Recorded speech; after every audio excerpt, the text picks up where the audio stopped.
नमस्कार दोस्तों। आज आपके सिलेबस के मॉड्यूल 2 जो कि इलेक्ट्रोमैग्नेटिक फील्ड थियरी है को लेके आज आया हूँ। और यह चैप्टर आपके लिए बहुत ही इंटरेस्टिंग होने वाला है, क्योंकि इस चैप्टर में बहुत सारी आपकी पुरानी जानकारियों को यहाँ पर रीयूटिलाइज किया जाएगा।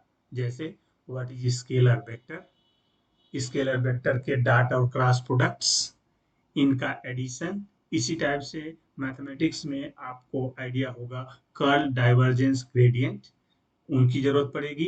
आपने इंटरमीडिएट पढ़ा हुआ है line integral, surface integral, volume integral, इनके बारे में स्टडी करेंगे। दो तीन मैथमेटिक्स के छोटे छोटे थियरम हैं कि आप डबल इंटीग्रल को ट्रिपल इंटीग्रल यानी सरफेस इंटीग्रल को वॉल्यूम इंटीग्रल में और सरफेस इंटीग्रल को लाइन इंटीग्रल को कैसे एक दूसरे में कन्वर्ट कर सकते हैं। तो ये दो थियरम भी आपको जानने हैं और इन सब के एप्लीकेशन के पार्ट इस चैप्टर में मिलेंगे। और इलेक्ट्रोमैग्नेटिक फील्ड थियरी ऐसा चैप्टर है जो आपको बताता है कि इलेक्ट्रोमैग्नेटिक वेव का जनरेशन कैसे हुआ, इसकी खोज कैसे हुई, मैक्सवेल के इक्वेशन क्या होते हैं, इलेक्ट्रोमैग्नेटिक वेव एनर्जी कैसे कैरी करती है, और जहां एनर्जी है वहां मोमेंटम है, ये कैसे आप सिद्ध करेंगे। और इलेक्ट्रोमैग्नेटिक वेव एक ट्रांसवर्स वेव है, ये भी आप कैसे प्रूव करेंगे। आप कैसे बताएंगे कि electromagnetic wave velocity of light से चलती है, और in another word light is an electromagnetic wave. So for that, as per the university syllabus is very simple. That is the continuity equation for current density. Continuity equation is nothing. It is the conservation principle of charge, displacement current and conduction current. Modify equation for the magnetic field which satisfy the continuity equation. Maxwell's equation in vacuum and non-conducting medium. Energy of electromagnetic wave. Pointing theorem and Poynting vector. Plane electromagnetic waves in vacuum and their transverse nature, relation between electric and magnetic fields of an electromagnetic wave, energy and momentum carried by electromagnetic waves, resultant pressure, and lastly आपका screen depth. ये syllabus देखने में आपको बड़ा लग रहा है, लेकिन बहुत ही इंटरेस्टिंग और बहुत ही छोटा है। आपको आगे के इलेक्ट्रोमैग्नेटिक फील्ड थियरी आपको डिटेल में पढ़नी होगी, उसके लिए एक ये फाउंडेशन कोर्स है। तो इसको आप बड़े ध्यान से देखिएगा। आज का वीडियो पहला वीडियो है, इसको हमने शॉर्ट में बनाया है, आपको समझाने का प्रयास किया है। तो इस चैप्टर में पहली आर्टिकल आती है चार्ज कंजर्वेशन लॉ और इक्वेशन ऑफ कंटिन्यूटी, जिसकी बात मैं कर रहा था। यह है इक्वेशन ऑफ कंटिन्यूटी और ये बताता है कि the law of conservation charge holds good for in any situation. और आपको पता ये भी है कि जब चार्ज चलता है तो rate of change of charge that is dq by dt it generates current. और मैथमेटिकल एक्सप्रेशन ही कंटिन्यूटी इक्वेशन कहा जाता है, यानी mathematical expression for conservation of charge is said to be equation of continuity.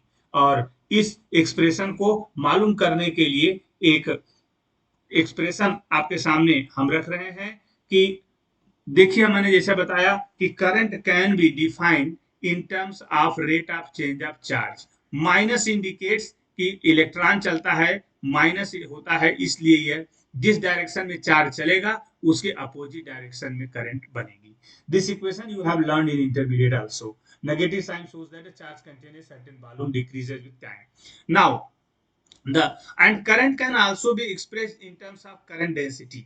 Current density के term में भी इसको बताया जा सकता है, I is equal to J dot D S. अब इन दोनों इक्वेशन को देखें, लेफ्ट हैंड साइड दोनों का करंट है, इसलिए राइट हैंड साइड भी इक्वल होगा। अगेन चार्ज Q में भी written as Q is equal to, आप देखें Q is equal to volume integral rho DV. ये Q is equal to volume integral rho DV, where rho is volume charge density.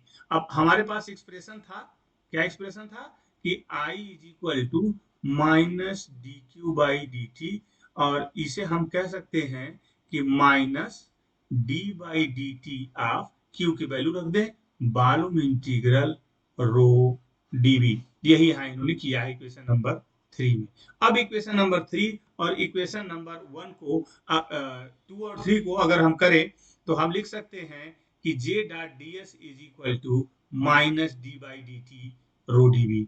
और आपको पता है कि ये इक्वेशन जो मिला इक्वेशन नंबर 4, यहीं पर मैंने कहा था कि आपको डबल इंटीग्रल को ट्रिपल यानी सरफेस को वॉल्यूम और वॉल्यूम को सरफेस बदलने का जो थ्योरम है, उस थ्योरम का नाम है, यहाँ पर आप देखिए, वो थ्योरम है गॉस डाइवर्जेंस थ्योरम। आपको मैं याद दिला दूं कि गॉस डाइवर्जेंस थ्योरम होता क्या है। गॉस डाइवर्जेंस थ्योरम कहता है the surface integral of any vector function, let us suppose f is a vector function, the surface integral of any vector function is always equal to the volume integral of divergence of that vector function। ये है, फिर से सुन लें, the surface integral of any vector function is always equal to the volume integral of divergence of that vector function. So इसका मतलब है कि ये सरफेस इंटीग्रल अगर आप देखें तो यहाँ पर जे dot D S surface integral को वॉल्यूम में बदलिएगा तो वॉल्यूम इंटीग्रल जे की जगह डाइवर्जेंस जे, यानी अब हमारे पास इक्वेशन नंबर 4 को लिखने का एक तरीका आ गया कि वॉल्यूम इंटीग्रल, आप देखेंगे यहाँ पर volume integral divergence J DV is equal to volume integral minus del rho by del T DV. अब दोनों तरफ वॉल्यूम इंटीग्रल है, इसका मतलब इंटरनल क्वांटिटीज भी आपस में बराबर होंगी, और बराबर होंगी इसका मतलब divergence J is equal to minus del rho by del T. इसे सिंप्लीफाई करें, we will get divergence J, इसे करें तो divergence J plus del rho by del T is equal to zero. It is known as equation of continuity, and it is very important, it has going to be used in Maxwell's fourth equation। जब हम उसकी बात करेंगे तब उसको निकालेंगे।